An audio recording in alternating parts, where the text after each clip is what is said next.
Assalamualaikum warahmatullahi wabarakatuh. Bismillahirrahmanirrahim. Alhamdulillahi rabbil alamin. Wa bihi nasta'in ala umuriddin waddin. Wassalatu wassalamu ala sayyidil anbiya'i wal mursalin sayyidina wa maulana Muhammadin wa ala alihi wa ashabihi ajmain, amma ba'du. Yang saya hormati Bapak Abu Bakar atau yang mewakili tadi Ibu Qurratul Aini. Yang saya hormati pula Bapak Kiai Haji Muhammad Ridho Al-Hafidh, Kiai Haji Bisri Mustafa, kemudian Ustadz Hidayatana, Ustadz Asnawi, dan Ustadz serta Ustadzah yang lain yang mohon maaf tidak bisa saya sebutkan satu persatu. Kemudian yang mewakili Kepala Badan Kesbangpol Pekalongan Pak Ainur Rafiq, dan nanti rencana dari Kejaksaan Bu Messi ya, yang akan menyampaikan materi serta narasumber yang lain, anak-anakku sekalian, dan segenap hadirin yang hadir pada ruangan yang enak ini. Ini biar nggak tegang, kita mulai dari kuis ya. Kalau kuis ada hadiahnya. Ini tadi dibawakan sama istri saya 4 hadiah, 2 untuk laki-laki, 1 untuk perempuan, 2 untuk perempuan. Ini di awal saya tanya 2, nanti di akhir 2 ya. Untuk laki-laki ini pertanyaannya, siapa nama lengkap Gus Dur? Nama lengkap dari kecil. Ini yang laki-laki, murid laki-laki, ayo ngacung. Nama lengkap Gus Dur. Siapa? Coba. Ayo ngacung. Salah ndak apa-apa. Ini untuk yang anak-anak, nama lengkap Gus Dur. Ini waliullah yang diberi kesempatan menjadi ulil amri. Salah ndak apa-apa. Yang penting berani ngacungnya itu. Ini pakai mic. Nama lengkap Gus Dur ya Pak? Nama lengkapnya Kiai Haji Abdurrahman Wahid. Iya. Itu yang terkenal. Yang nggak terkenal itu Abdurrahman Ad-Dakhil. Tapi sudah berani ngacung dan jawab benar, dapat hadiah. Bur, yang enggak dipilihkan yang untuk cowok, Bur. Nah. Hah? Oh iya, di foto.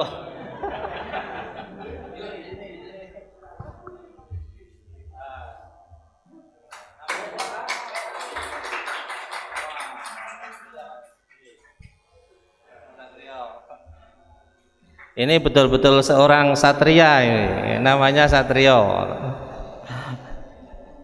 Ini untuk yang perempuan. Yang perempuan pertanyaannya apa ya?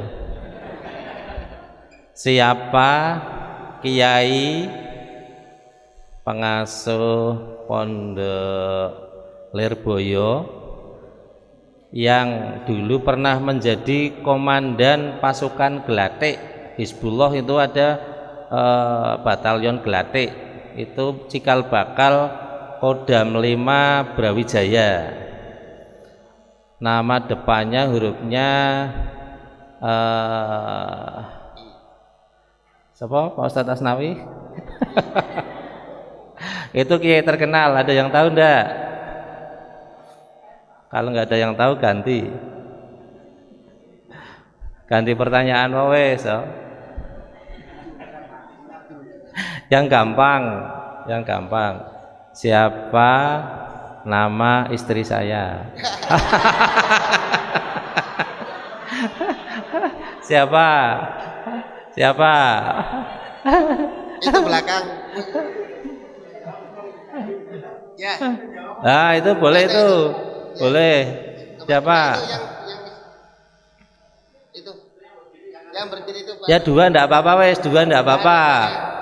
Itu yang udah berdiri, wes ini berarti yang untuk hadiah untuk perempuan. Ini.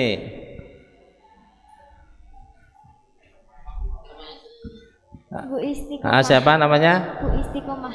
Hah? Bu Istiqomah. Lah yang mbaknya yang satu? Oh, ya udah benar dua-duanya. Sana Mbak.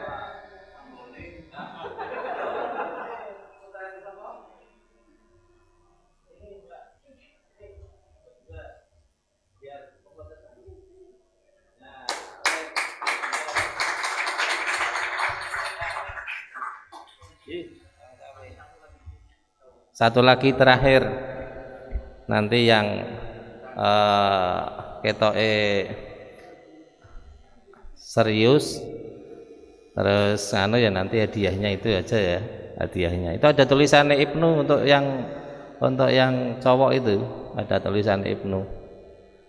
Adik-adik sekalian, anak-anakku yang saya banggakan, tadi pertanyaan yang untuk adik-adik perempuan itu saya ingin menunjukkan bahwa negara kita ini didirikan dengan perjuangan yang sangat berat, dan para kiai kita itu yang memimpin perjuangan-perjuangan itu.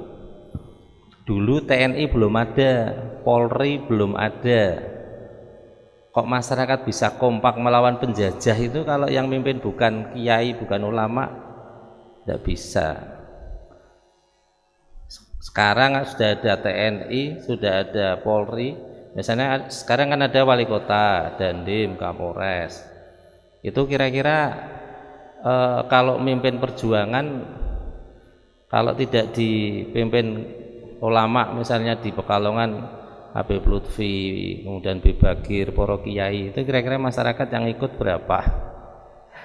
Nah, itu menunjukkan dulu pada saat negara kita belum ada, TNI belum ada, itu peran kiai itu sangat besar, sehingga adik-adik ini jangan mau dipisahkan dari peran serta membangun negara ini, karena negara ini yang mendirikan diantaranya tokoh-tokohnya sebagian besar adalah para kiai, dari Imam Bonjol, Teku Umar, kemudian Pangeran Diponegoro, yang lain-lain. Kalau tadi yang saya sebutkan komandan pasukan Gelatik itu almarhum Kiai Mahrus Ali. Kiai Mahrus Ali itu. Kalau perang 10 November itu, mengapa kok tanggal 10? Itu karena nunggu Kiai dari Banten sing bagian nyeblok ke pesawat dengan sorban. Ini sorbannya Pak ya. Ini berarti hati-hati ini, jangan sampai tak kebut ke atas. Jadi ini mengapa anak-anak saya juga tak sekolahkan ke MI. Saya termasuk orang yang tidak pernah lulus SD Pak ya, karena saya lulusnya dari MI. Di lulus MI juga tidak kalah dulu zaman NEM ya, bisa masuk SMP Negeri 2, SMP Negeri 2 masuk SMA Negeri 1, habis itu masuk ke UGM. Ya tapi ya tetap kalah dengan yang kuliah sekolah di MI, masuk pondok, MTS, Madrasah Aliyah, terus mendalami ilmu agama. Setinggi apapun jabatan di perusahaan maupun di pemerintah kan ada pensiunnya. Kalau adik-adik jadi kiai, ada pensiunan kiai. Jadi itu profesi yang pensiunnya itu sampai hari akhir hidup di dunia. Berarti itu profesi yang paling dibutuhkan dan susah penggantinya. Kalau pejabat kan rayahan, Ada pernah pemilihan kiai? Daftar terus dipilih untuk jadi kiai kan tidak ada, karena memang tidak sembarangan orang yang bisa menjadi kiai. Ini penting saya sampaikan kaitan dengan wawasan kebangsaan. Jadi banyak orang yang memisahkan antara membela agama atau menjalankan perintah agama dengan cinta tanah air. Saya punya teman SMA Negeri 1 dulu, ketua OSIS. Tiap Senin itu yang memimpin upacara. Dulu istilahnya kan komandan upacara atau inspektur upacara. Di memberi aba-aba ratusan teman-temannya untuk hormat merah putih. Setelah lulus masuk perguruan tinggi negeri, nggak tahu gurunya ngaji siapa, muncul menjadi ganti namanya belakangnya dikasih Al Jawi. Nanti cari di YouTube, itu dia menjadi kiainya organisasi yang sudah dilarang oleh pemerintah, sudah dilarang kemarin, HTI. Jadi pengurus DPP-nya HTI itu dia sudah mengharamkan hormat merah putih ya, karena mungkin pengetahuan bahasanya karena lulusannya ya kayak saya lah. Kalau saya kan sempat madrasah lulus, nek hadis arba'in kita nek madrasah nek mbiyen hafal Pak Yai. Saiki sing kelingan isih iqtanim khamsan qabla khamsin. Marga dinyanyikan sama irama itu. Ya, jadi itu kemudian di perguruan tinggi diulamakan itu mengharamkan hormat merah putih. Karena mungkin memahami hormat dengan nyembah itu sama. Kalau kita kan kiainya bahasa Arabnya betul-betul lengkap. Nek klotok itu berarti lupa, tadinya nempel terus nglotok. Bahasa Arab nglotok berarti lali kabeh. Itu bahasa Arab saya nglotok lali. Itu kiai-kiai kita kan lengkap. Jadi ada hormat, ada nyembah. Itu beda-beda. Kita menghormati orang tua nggak pernah bermaksud menyembah orang tua. Jadi yang kemarin sedang disidangkan itu kan teroris-teroris itu kalau baiat itu foto presiden diturunkan, kemudian foto presiden wakil presiden ditutupi pakai bendera mereka, terus lambang Garuda diturunkan, kemudian mereka baiat kepada orang yang belum jelas masa kecilnya seperti apa, track recordnya seperti apa, tiba-tiba mendeklarasikan diri sebagai seorang khalifah di negara yang jauh di sana. Kemudian orang-orang di kita yang gurunya keliru milih guru itu menyatakan baiat kepada khalifah tersebut. Nah, sekarang khalifahnya sudah mati, ambuh ganti sopo itu, Abu Bakar al-Baghdadinya kan sudah meninggal, sudah ketembak. Itu yang mencoba dimunculkan. Hati-hati kalau adik-adik ada membaca tulisan di medsos, kadang namanya itu keren-keren, islam.com atau apa.com, itu belum tentu yang membuat itu orang-orang Islam. Misalnya menyebut gubernur daerah tertentu dengan sebutan gubernur Indonesia, itu berarti pingin Indonesia itu hanya setingkat provinsi, lah terus kepala negaranya yaitu tadi khalifah yang dibaiat itu. Jadi itu enggak sembarangan sebutan itu sudah dikonsep oleh ahli konsep mereka. Kalau sebutan gubernur Indonesia itu sudah familiar dan itu dianggap sebagai sesuatu yang tidak bermasalah, maka itu akan diwujudkan. Terus waktu itu kan ada itu jargon ganti presiden, tapi ketika ditanya gantinya siapa, itu bukan ganti pribadi presidennya, bukan, itu maksudnya ganti presiden dengan khalifah. Cuman nggak diteruskan yang belakangnya itu karena jumlah mereka masih belum banyak. Itu pembelajaran. Nah, nanti adik-adik ini kalau suatu saat sekolah kemana, keluar kota atau kuliah itu hati-hati memilih guru agama. Biasanya dulu saya di UGM itu dan teman-teman saya yang di perguruan tinggi negeri itu memang menjadi target untuk diikutkan dalam gerakan politik tertentu lah. Tahun 90-an itu dilakukan, sekarang sudah menjadi pemimpin-pemimpin di BUMN, di kementerian-kementerian, sudah setingkat dirjen. Itu angkatan saya sudah agak sekarang dilalah ada pembersihan itu lumayan. Itu pertama itu mereka ngajarkan hal-hal yang biasa, masalah wudhu, masalah hormat orang tua, apa yang kira-kira enggak menimbulkan salah pemahaman. Lah nanti setelah kelompok pengajian itu atau adik-adik itu senang dengan ustadznya pribadinya, itu kemudian disortir itu dipilihi siapa yang akan ditarget untuk masuk ke jenjang yang lebih tinggi. Nah itu nanti setelah itu mereka diikutkan dalam pengajian yang terbatas, terus baru diisi dengan konsep-konsep yang tentang jihad yang menyimpang itu dan sebagainya. Kalau di gerakan-gerakan yang lebih dewasa itu cara kerjanya seperti niru cara Wali Songo dulu. Jadi kalau ada anaknya orang kaya, ada artis atau orang-orang pengusaha sukses itu yang tertarik ilmu keagamaannya, itu kadang diprogram untuk ditarget untuk direkrut. Kalau direkrut untuk ikut pengajian, dongengan dan sebagainya, setelah itu nanti ikut. Ada yang sampai diberikan istri. Kalau yang belum punya istri, kemudian kayak Wali Songo itu dicarikan dari kelompok mereka yang kira-kira menarik. Kalau tokoh tersebut belum mau, nanti kan dipek anake calon pewaris.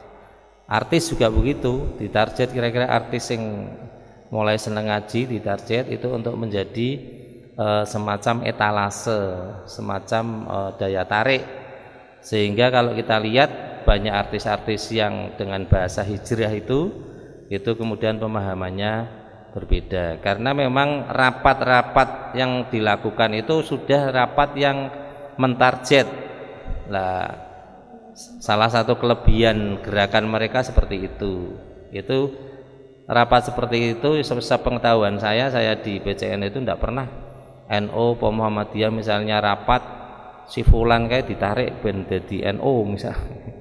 Itu kayaknya tidak pernah, karena jumlahnya sudah banyak yang diurusi pusing gitu. Nah, kelompok itu kecil, maka mereka mentarget. Nah, itu adik-adik itu suatu saat harus hati-hati kalau buka HP YouTube, yang di rumah punya smart TV nonton YouTube-nya, itu hati-hati kalau milih pingin ngaji yang tayangan-tayangan. Itu banyak yang berangkat dari ketertarikan karena yang ditampilkan itu seorang hafid, tapi sebetulnya nanti yang isi materi tentang ilmu fikih itu yang punya pemahaman yang lain. Jadi banyak itu, nanti itu adik-adik hati-hati.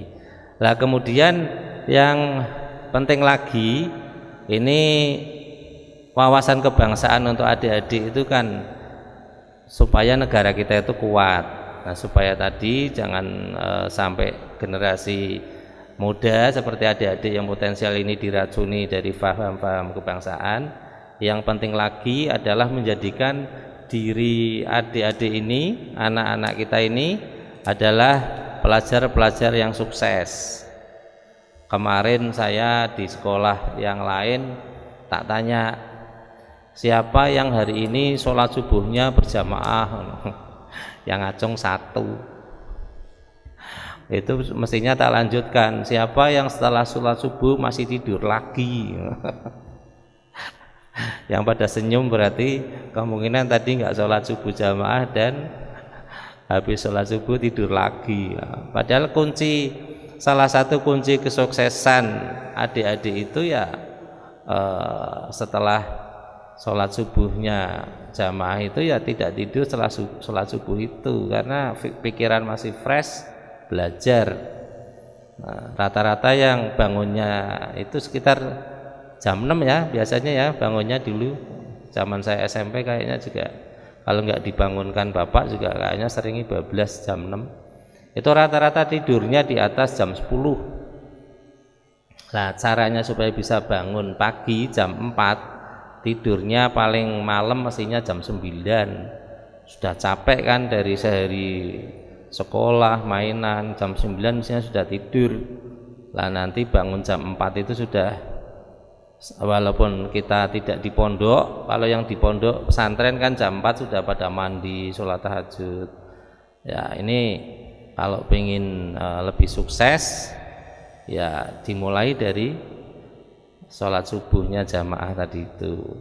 Kalau di SMP Salafiyah alhamdulillah ini sekolah unggulan yang menurut saya fasilitasnya paling lengkap di Pekalongan. Punya masjid jami, ya kan? Punya masjid jami, ini kan punya alun-alun. Kalau yang ribet kan punya masjid jami tapi nggak punya alun-alun, ya, punya pendopo, punya matahari. Sampai anak-anak saya itu kalau takjak ke matahari bosen karena tiap hari melihat. Nah itu lumayan, kalau dekat sini malahan bosen itu ya. Itu sekolah yang fasilitasnya paling lengkap ya di sini. Guru-gurunya juga kita lihat sangat mumpuni, banyak yang hafid, kemudian ada yang pilot, ada Pak ya.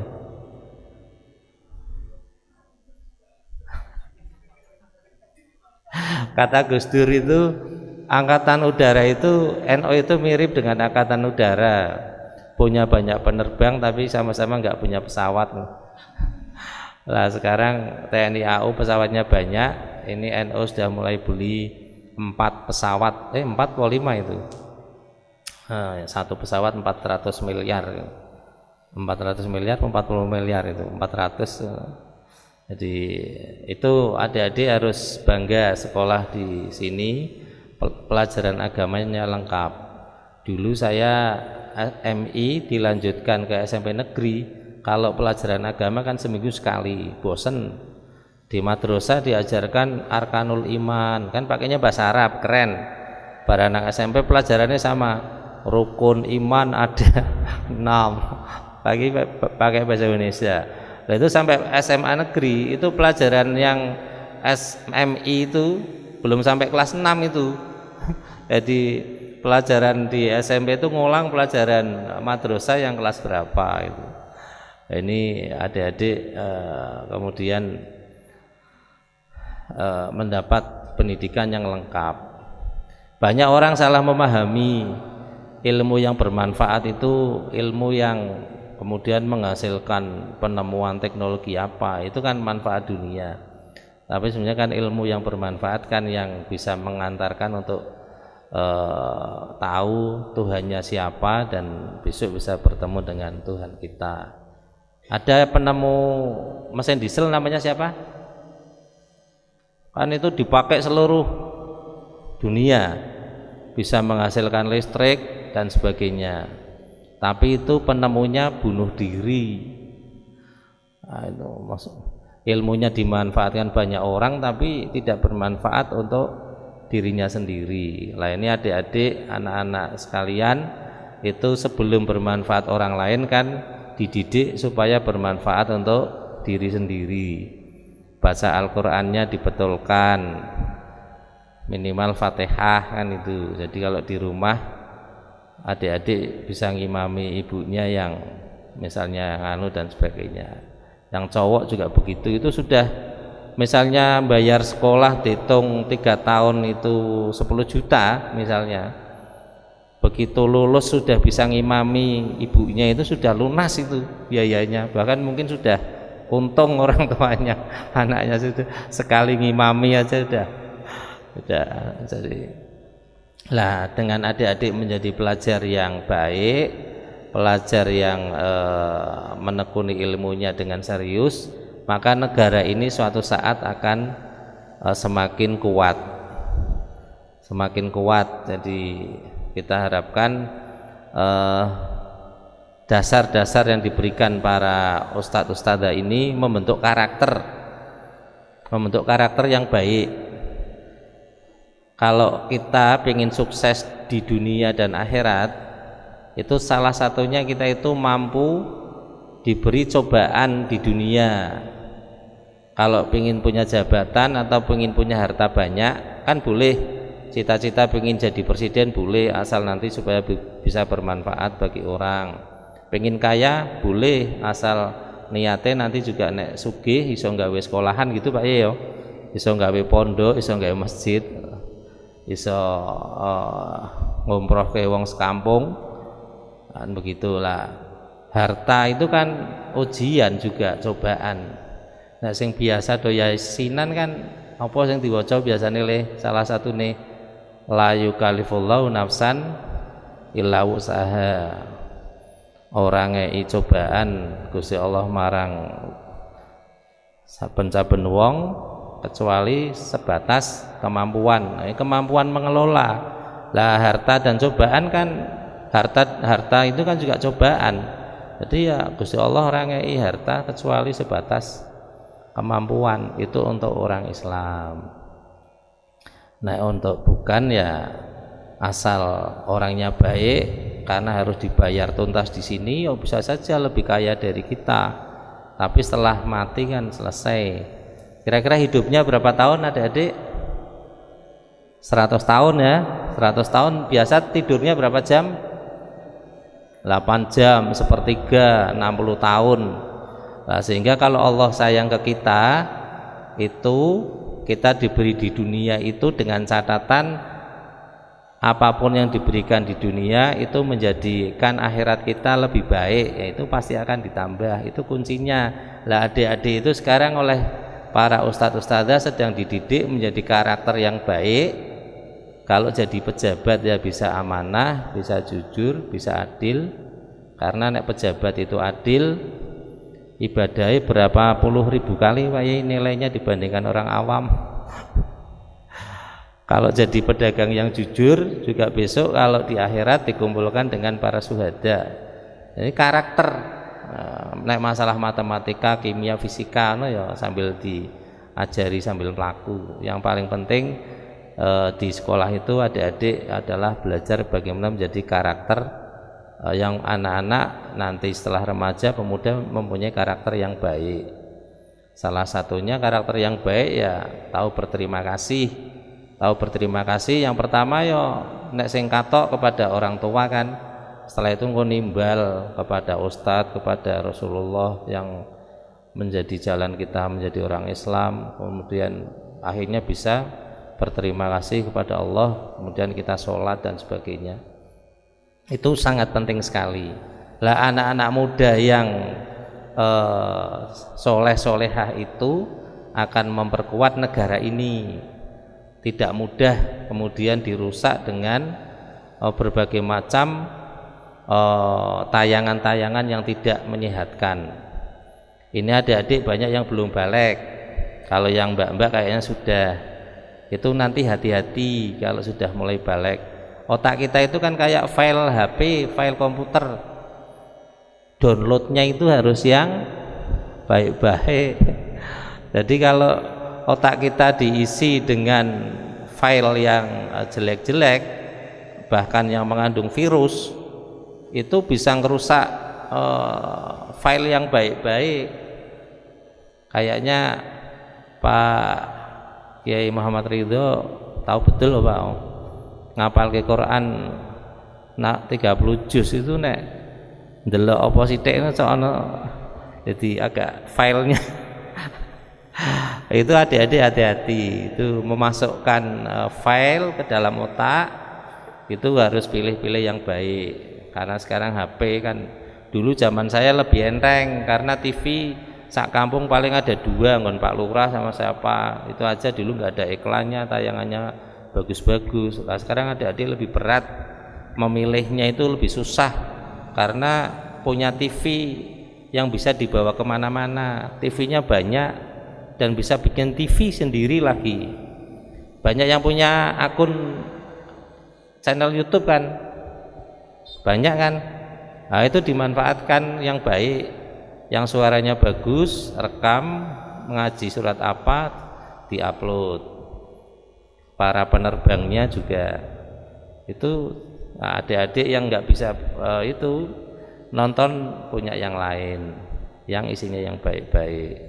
Itu pesan saya, adik-adik sekalian, nanti akan diberikan materi oleh narasumber tentang bagaimana wawasan kebangsaan yang lebih rinci. Saya hanya mendasari saja bahwa adik-adik ini sudah berada di sekolah yang tepat, diajari oleh para ustadz ustadzah ilmu yang manfaatnya itu tidak hanya pada saat sekolah.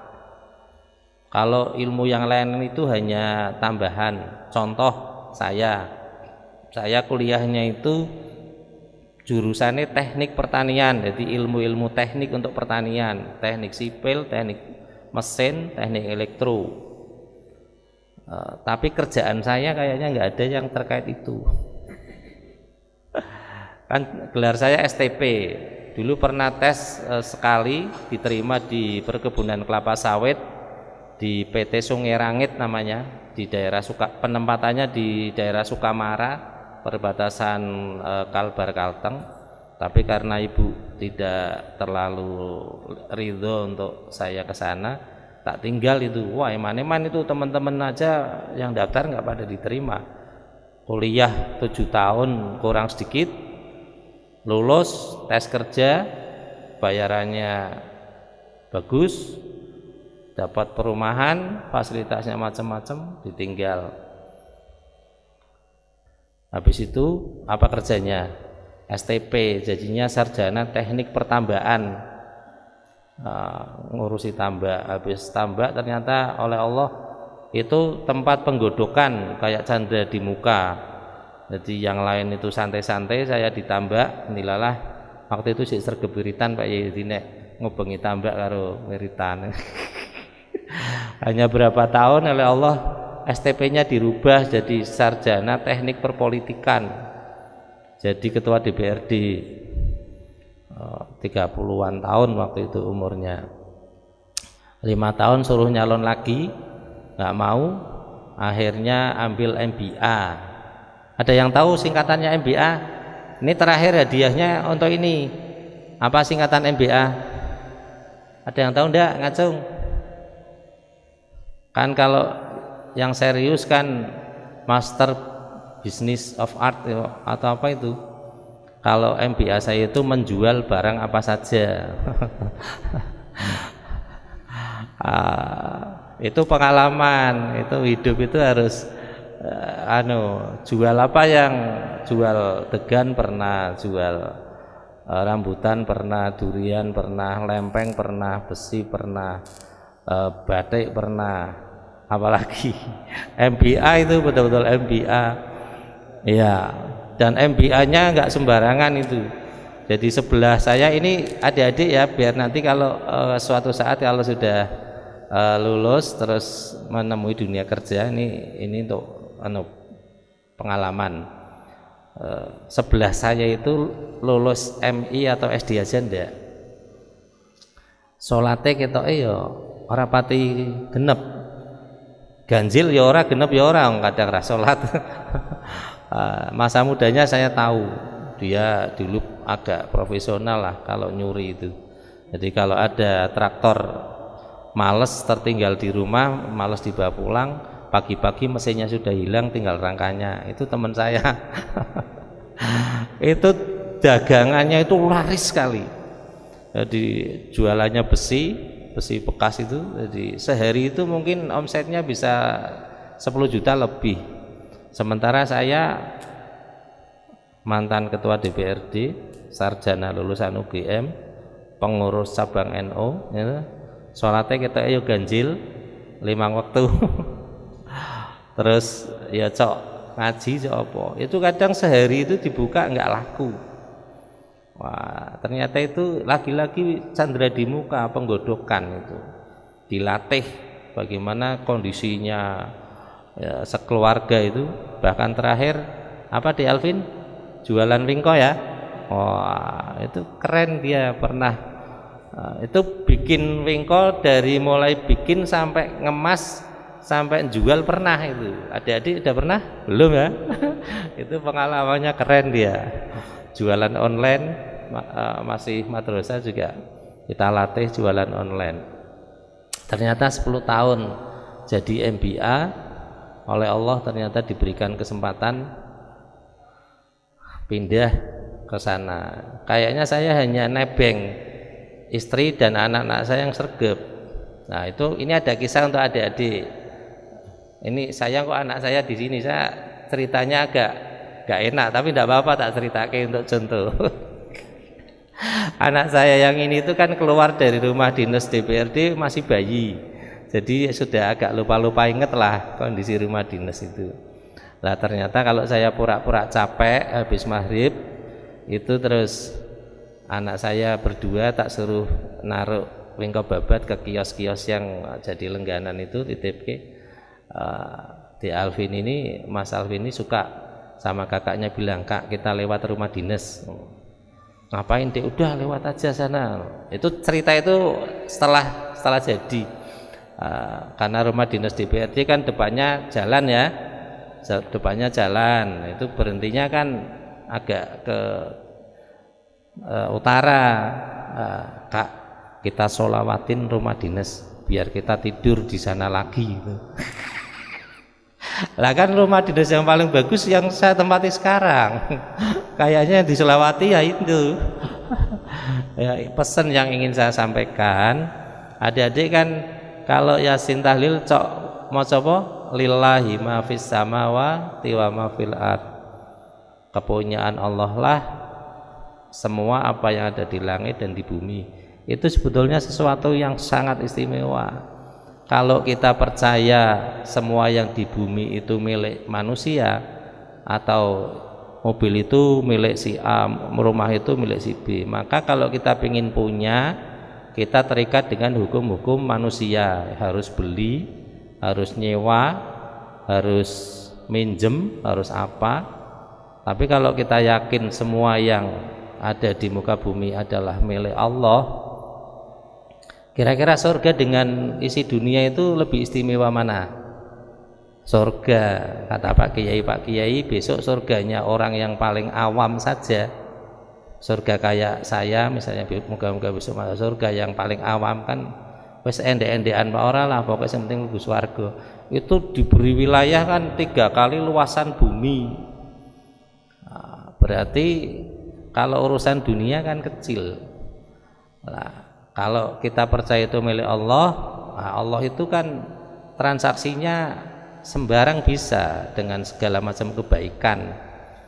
Dengan segala macam kebaikan, kita mau birrul walidain, mau sholat sunnah, mau apalah itu, nah, baca sholawat yang gampang bisa, atau nulungi orang, atau berbagai macam cara. Terus bahasa kasarane, ya Allah, saya baca sholawat sehari 1000, yang 990 untuk supaya dapat syafaat Rasulullah, yang 10 saya kok di dunia pengen punya itu. Tak cicil pakai itu ya. Saya pernah ditanya Pak Jirofek, "Mas, terakhir saya jadi pengurus BMT, sampai program tahun ini apa Mas?" "Saya lagi nyicil tanah sebelah BMT Pak Ji." Wah, itu mahal sekali. Kalau beli sama Cina yang punya ya sekitar 22 miliar. Nah, sampai nyicil karo sapa? Saya nyicilnya ya dengan yang punya Allah Pak Haji. Jadi saya itu kalau di Lampu Bangju ada yang minta uang, saya ngasih 500 atau 1000, saya ngomong sama malaikat yang nyatet, "Percaya enggak di sini ada malaikat?" Saya bilang, "Catat toh, nyicil tanah sebelah BMT." Pak Jirofik guyu. Loh lah, itu ternyata kadang kalau habis sholat saya berdiri di tangga itu menghadap ke utara, pojok sana tak selawati. Itu rencana saya waktu itu, kalau Allah ngerasa kita punyai saya itu mau tak bikin masjid. Masjid Nahdlatul Ulama Kota Pekalongan itu. Terus belakangnya Pondok Tarbiyatul Quran Al Anwar itu. Kan bapak saya Ali Anwar. Nah, itu belum ada sebulan itu tiba-tiba dipasang plang dijual. Lah Pak Ji Sulaiman waktu itu masih ketua BMT, satpamnya disuruh, Mas nomor teleponnya piro, catat terus ditelepon, dinyang Pak Ji, mintanya 3 juta semeter. Nah bilang dinyang 1,5 juta mesti rento. Karena duitnya belum ada. Itu saya menceritakan itu, adik-adik harus yakin walaupun bukan anaknya presiden, walaupun bukan anaknya menteri, walaupun bukan anaknya gubernur, walaupun bukan anaknya wali kota, tapi adik-adik punya Allah yang punya segalanya. Lah kuncinya itu, kalau adik-adik dekat dengan yang punya alam ini, punya pingin apa saja pasti diberikan, asal kalau kita diberi yang kita ingini itu menyebabkan kita tetap masuk surga, pasti diberi. Karena kita kalau sholat kan mesti baca ihdinas siratal mustaqim siratal ladzina an'amta alaihim ghairil maghdubi alaihim waladdallin. Dadi engko nek ndonga sak bare sholat kok bertentangan karo donga sing nang jero sholat mau, ya Gusti Allah mesti ngabulne sing nang jero salat. Karena itu yang baik bagi kita. Itu adik-adik, saya kira itu penutup dari saya. Semoga Anda semua adik-adik sekalian, anak-anakku sekalian serius, yang kelas 3 ya dimanfaatkan mumpung sekolah di Salafiyah. Kalau bisa hafal 30 juz ya upayakan, kalau enggak bisa ya minimal hafal juz 30. Nah, itu bisa menjadi salah satu pintu kesuksesan kita dunia dan akhirat. Kalau adik-adik semua sukses di dunia, itu berarti Indonesia terutama Pekalongan akan semakin kuat dan tahan dari serangan negara lain dari sisi ideologi maupun yang lain. Saya kira itu sudah setengah jam kurang sedikit saya menyampaikan materi ini. Sebagai dasar bagi adik-adik nanti akan diberikan materi yang lebih rinci oleh para narasumber. Mohon maaf kepada para kiai, para ustadz, apa yang saya sampaikan misalnya kurang pas, nanti mohon saya di WA untuk saya perbaiki untuk masa-masa yang akan datang. Maka dengan mengucapkan Bismillahirrahmanirrahim, kegiatan sosialisasi wawasan kebangsaan di SMP Salafiyah Kota Pekalongan ini saya nyatakan dibuka.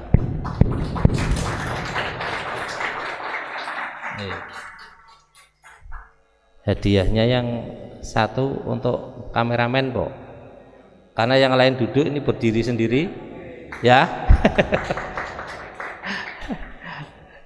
Ya ini namanya siapa? Oh ini Mas Fajar.